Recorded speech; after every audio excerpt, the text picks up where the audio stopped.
La parole est à Monsieur le Président Jean-Christophe Lagarde. Merci, Monsieur le Président. Ma question s'adresse à Monsieur le Premier ministre. La hausse des taxes sur les carburants a provoqué une véritable exaspération chez les Français.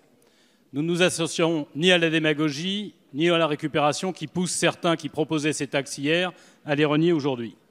Mais ceci, Monsieur le Premier ministre, n'exonère pas le gouvernement de dire la vérité aux Français. Ceux-ci sont en colère et on peut les comprendre. Le Président de la République, il y a quelques jours, disait trivialement à un de nos compatriotes que ce n'est pas Bibi qui est responsable de la hausse des taxes. Et pourtant, les chiffres sont têtus. 37% de l'augmentation du diesel, 34% de l'augmentation de l'essence sont dus à des décisions qui ont été prises dans cet hémicycle à la proposition de votre gouvernement.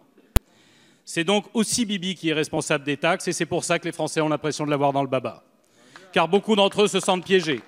Ils ne savent pas comment ils pourraient se déplacer lorsqu'ils sont loin des grandes métropoles, lorsqu'ils sont en banlieue ou dans les zones rurales.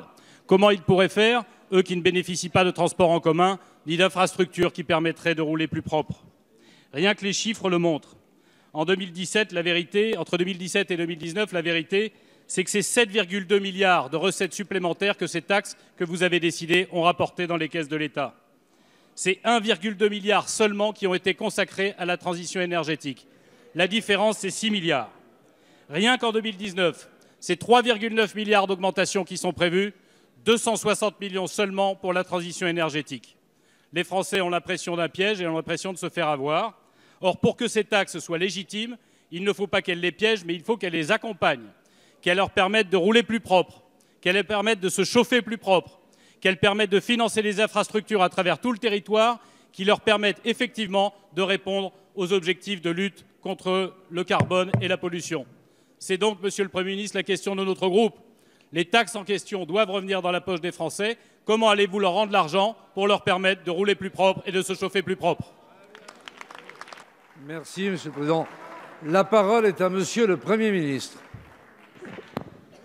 Monsieur le Président, Mesdames et Messieurs les députés, Monsieur le Président Lagarde, vous posez la question de la fiscalité qui s'applique au carburant. Je voudrais commencer par rappeler un certain nombre d'éléments qui permettent peut-être, au moins autant que les termes de la question que vous avez posée, de poser le débat. D'abord, comme vous le savez, Monsieur le député, la taxe sur les carburants n'est pas exactement nouvelle. Elle a été créée en 1928.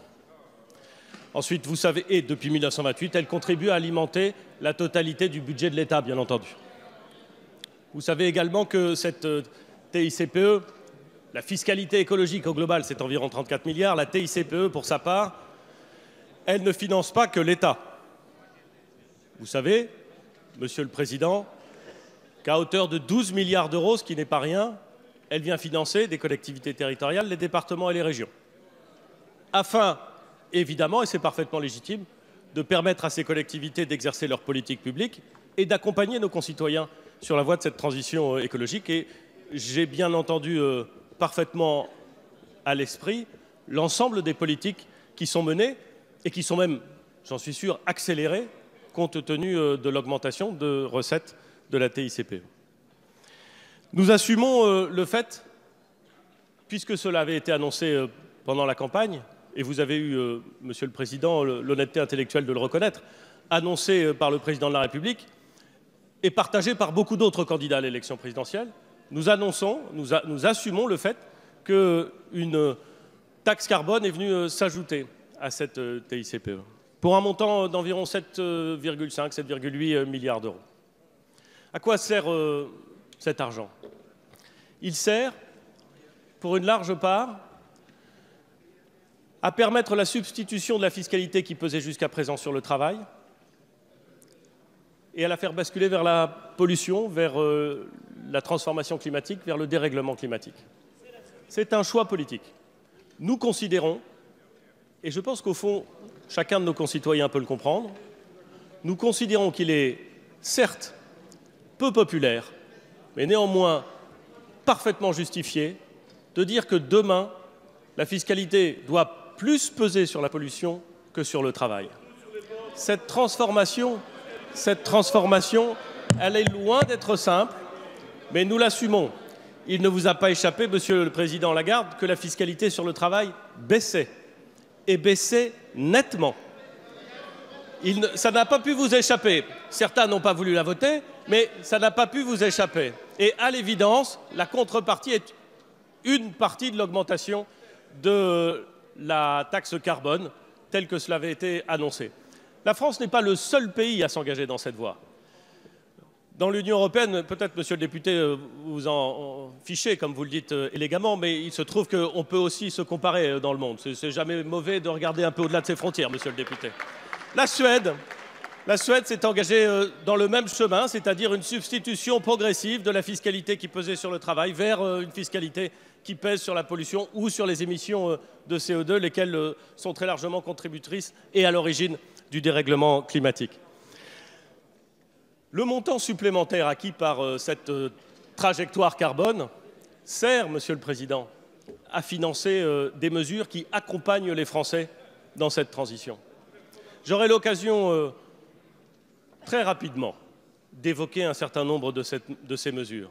Mais vous savez d'emblée que le mécanisme de la prime à la conversion, le mécanisme du chèque énergie, toute une série de mécanismes financiers et budgétaires viennent accompagner les Français dans leur vie quotidienne pour faire face à cette transition. Vous savez également, parce que nous avons déjà eu l'occasion de l'évoquer et parce que de très nombreuses consultations ont été menées, notamment par Madame la ministre des Transports avec les collectivités territoriales, vous savez notamment que dans la préparation de la LOM, de la loi d'orientation des mobilités, nous voulons répondre à ces questions d'entretien des réseaux, de développement des transports en commun, y compris de développement des transports en commun dans des zones qui aujourd'hui en sont peu pourvues.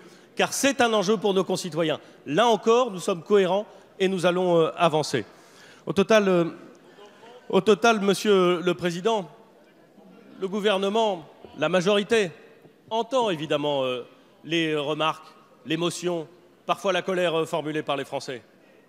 Passer d'un système tel qu'il a été conçu à un nouveau système engendre toujours des difficultés.